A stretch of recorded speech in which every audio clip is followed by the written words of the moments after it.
मजाक कर रही हैं, लेकिन अब जब सबको पता चल गया कि ये सच है कि झूठ नहीं है, तो सबने कहा कि आप परेशान ना हो, हम आपके साथ हैं। आप सबने कहा कि हम आपके साथ हैं।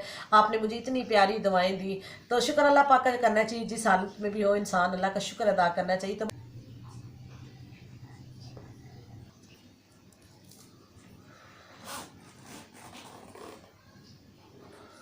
अस्सलाम वालेकुम माय यूट्यूब फैमिली, क्या हाल है? कैसे मेरी प्यारी प्यारी सी यूट्यूब फैमिली? आई होप आप सब ठीक होंगे।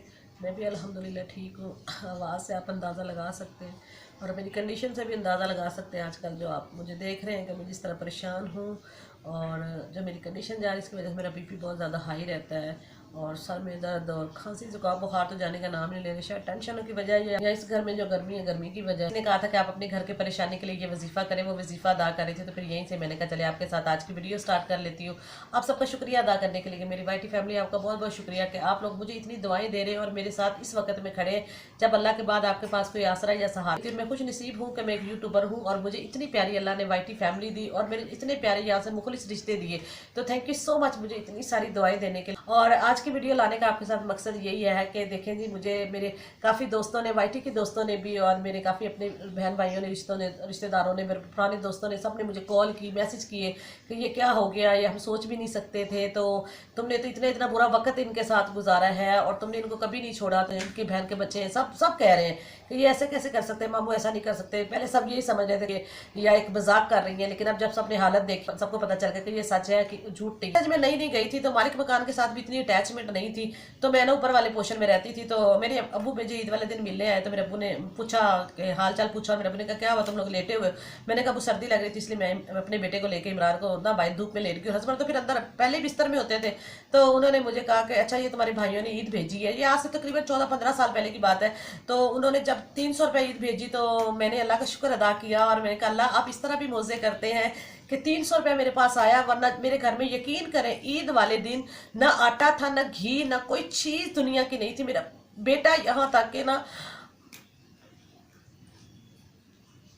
मेरा बेटा भूखा था। माय यूट्यूब फैमिली, भूख से वो बिलक रहा था, मेरे इतना बुरा था और मैं उसको बहलाए जा रही थी अपने ऊपर लिटाए हुए। और मैंने क्या किया, फिर मेरे अब्बू ना समझ गया कि मेरी बेटी ना लगता है इसके पास पैसे वैसे नहीं, चाय बनाओ, हाँ बना लो। फिर मैं गई, मैं वो 300 रुपये से कुछ दाल लेके आई, आटा लेके आई, मिर्च, हल्दी और चीनी, दूध, पत्ती लेके आई और कुछ 30-40 रुपये मैंने फिर भी पता नहीं 50 रुपये बचा लिए कि मेरा बेटा जिद करेगा तो मैं इससे चीज़ ले दूँ। दूध पहले मैं दूध बॉईल किया, फिर दूध मैंने उतार के फिर अब्बू के लिए चाय रख के फिर मैंने सबसे पहले दूध ठंडा करके भर के फीडर मैंने अपने बेटे को दूध का दिया, जो कि इससे एक दिन पहले यानी कि उसी दिन सुबह दोपहर में अब्बू आए थे और सुबह मैंने अपने बेटे को इतनी सी पत्ती पड़ी थी वो निकाल के तो कावा बना के उसको दिया था कि फीडर में कि वो चलो सब्र कर जाए। तो वो सब्र कर गया। मेरे बेटे ने बहुत भूख देखी है। अगर मैंने इतनी गुर्बत और इतनी तंगियाँ देख के इसके साथ वक्त गुजारा है, तो मेरे बेटे ने बहुत गुर्बत और बहुत भूख में उसने वो पैदा हुआ और बड़ा होता गया। और वो बच्चा था, उसकी इतनी समझ नहीं थी, उसको क्या पता होता था मेरी माँ कहाँ से लाती, मुझे कैसे खिलाती, कैसे नहीं खिलाती।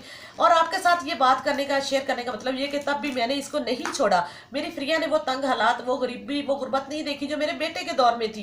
तब ये टीबी के मरीज थे और डॉक्टर कहते थे ये नहीं बचने हैं। अच्छा, फिर मेरे अब्बू गया, मेरे अब्बू ने मेरी अम्मी को बोला, फिर मेरी अम्मी आई कोई दूसरे तीसरे दिन या 5वें दिन मेरी अम्मी आई, तो उसने देखा था हम लोग ना ऐसे बिस्तर में सोए हुए। तो मेरी अम्मी ने ना जानबूझ के, माएँ तो माएँ होती है ना, माँ की जगह कोई नहीं ले सकता, माँ से बड़ा कोई मुखलिस रिश्ता भी दुनिया में नहीं होता, लेकिन हमें कदर नहीं होती। माँ के जाने के बाद कदर होती तब क्या फायदा। आज मेरी माँ होती तो मेरी माँ मुझे कभी भी इस तकलीफ में नहीं देखती, वो हर वक्त मेरे साथ खड़ी होती थी। बस हम ही मुनाफिक हैं कि जो अपने माँ बाप की कदर नहीं करते हैं। तो मेरी अम्मी ने जाकर ना मेरे भाइयों से कहा कि 2 मुझसे छोटे हैं, एक मुझसे बड़ा है। जो दरमियान वाला और बड़ा वाला था वो शादीशुदा था, सबसे छोटा वाला 8-9 साल का था। तो अम्मी ने कहा कि तुम लोगों के होते हुए मेरी बेटी वहाँ पे इतनी इस गुर्बत में जी रही कि उसने सारे घर का सामान बेच दिया, वो भूखे प्यासे पड़े होते। मेरी अम्मी रोने लग गई। फिर आपको पता है बेटों को सुनना पड़ता है माँ की बात। तो फिर मेरे भाई आए दूसरे दिन मुझे यहाँ से ले गए। फिर मैं बड़े भाई के पास 1-1.5 महीना बड़े भाई के पास रही, फिर कोई 6 महीने छोटे भाई के पास रही। वो हमारा सारा खर्च उठाते थे। फिर उनमें से मेरे अब्बू जो मेरे हस्बैंड के सिगरेट दूध के पैसे देते थे। भाई ने कहा कि मैं इनका खर्चा उठा सकता हूँ, लेकिन फिर भी कभी कभार दे देते थे। तो फिर वो मेरे अब्बू देते रहे, तो मेरे हस्बैंड का मैं दूध और सिगरेट लाती थी। मैं वो नाराज होकर अपनी मम्मी के घर गई हुई थी। फिर उनके वाइफ वापस आ गई। हमने कहा कि अब हम यहाँ रहेंगे तो फिर हमारे गुजारे नहीं होंगे। फिर आपस में आपको पता नंद भाभियों के गुजारे नहीं होते। तो बात करने शॉर्टकट में करूंगी कि फिर मैं वापस किराए के मकान में आ गई और ये कुछ बेहतर हो गए थे और कुछ थोड़ा बहुत चलना फिरना शुरू हो गया, काम वगैरह करना शुरू हो गया।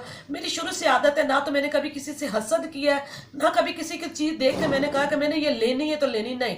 मैंने जब भी मांगा अपने रब से मांगा, और इससे पहले कभी मांगा भी नहीं था। जिस हालत में रहती थी शुक्र और सब्र के साथ हमेशा रहती थी। अब मैं अगर मांगती हूँ या इतनी मेहनत या इतना स्ट्रगल कर रही हूँ तो सिर्फ अपने बच्चों के लिए कर रही हूँ कि इनके लिए कुछ कर सकूँ।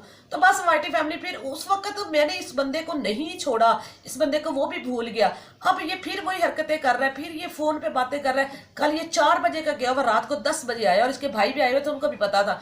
तो उन्होंने मुझे कहा कि तुम टेंशन नहीं लो, मैं इससे बात कर लूंगा। और अभी भी सुबह से निकले हुए गए हुए, अल्लाह पाक मुझे वसीले भी बना देता है, मेरे लिए आसानियां भी कर देता है, शुक्र अल्हम्दुलिल्लाह। और मैंने फिर भी इसको नहीं छोड़ती हूँ, और उसके बावजूद ये बंदा मेरे साथ ऐसा कर रहा है। मैंने हमेशा इस घर का सोचा, क्या मैं अपना नहीं सोच सकती? मैं अपना सोच के अपनी शादी आगे नहीं कर सकती थी? इनसे तलाक नहीं ले सकती थी? सोच सकती थी मैं भी खुशियां देखूं, लेकिन मैंने कभी नहीं ऐसा सोचा। अब तो मैं खैर सोच भी नहीं सकती। अब तो मेरे बच्चे हैं माशाल्लाह, अल्लाह इनको सलामत रखे। अब जो भी है मैंने अपने बच्चों के लिए करना है, जितनी भी मेहनत कर रही हूँ अपने बच्चों के लिए मेहनत कर रही हूँ, और इंशाल्लाह इसमें मुझे अल्लाह जरूर कामयाबी देगा। आप लोग सब मेरे साथ है, आपका साथ मेरे साथ है, मेरे अपने प्यारे मुखलिस रिश्तों का साथ मेरे साथ है। तो बस जी आज की वीडियो ये थी कि आपकी राय मेरे लिए बहुत जरूरी है। तो प्लीज अब आपने मुझे कमेंट करके बताना है कि मैं क्या फैसला करूं। अब आपकी राय मेरे लिए बहुत मायने रखती है, क्योंकि अब मेरे दुख सुख हर चीज मैं आपके साथ शेयर करती हूँ, क्योंकि मैं वाईटी पे हूँ, आप मेरी वाईटी फैमिली है। बताएंगे तभी मैं कोई फैसला कर पाऊंगी, और फिर वो फैसले की वीडियो मैं आपके साथ जरूर शेयर करूंगी कि मैंने क्या फैसला किया है। या तलाक ले लूं, या सब्र शुक्र करके चुप कर जाऊं और वक्त का इंतजार करूं कि कब ये ठोकर खा के वापस पलट के अपने घर की तरफ आएंगे। कब तक आखिर दूसरी औरतें नहीं वो बनती जो एक मुखलिस बीवी और एक पाक रिश्ता अल्लाह ने दिया होता है वो आपके लिए सोचती है। आपने मुझे लाजमी बताना है। मैं आपसे इंशाल्लाह फिर मिलती हूँ। अल्लाह हाफिज़।